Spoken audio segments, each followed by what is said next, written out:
ನಿನ್ ಕೈಲಿ.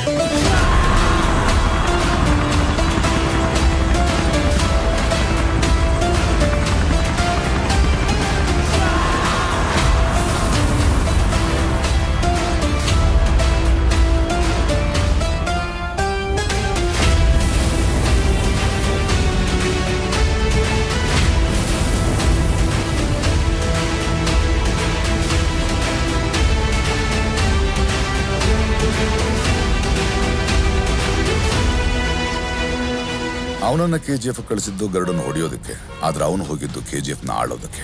ಅದಕ್ಕೆ ಮೊದಲು ಗರುಡನ್ನು ಹೊಡಿಬೇಕಿತ್ತು, ಗಾರ್ಡ್ಸ್ ಇಂದ ತಪ್ಪಿಸ್ಕೋಬೇಕಿತ್ತು, ಎಲ್ಲಕ್ಕಿಂತ ಮುಖ್ಯವಾಗಿ ಜನರನ್ನ ಅವನ ಕಡೆ ಸೆಳಿಬೇಕಿತ್ತು. ಅದಕ್ಕೆ ಶಾರ್ಟ್ ಸರ್ಕ್ಯೂಟ್ ಮಾಡ್ದ, ವೈಟ್ ಲೈನ್ ದಾಟ್ದ. ಆದ್ರೆ ಮೊದಲು ಅವನು ಹೋಗಿದ್ದು ವಿರಾಟ್ನ ಹೊಡೆಯೋಕೆ. ಅಲ್ಲಿಂದ ಆ 3 ಜನ ಕೈದಿಗಳಲ್ಲಿ ಓಪನ್ ಆಗಿ ಬಂದು ಎಲ್ಲರ ಮುಂದೆ ಗರುಡನ್ನು ಕೊಂದ.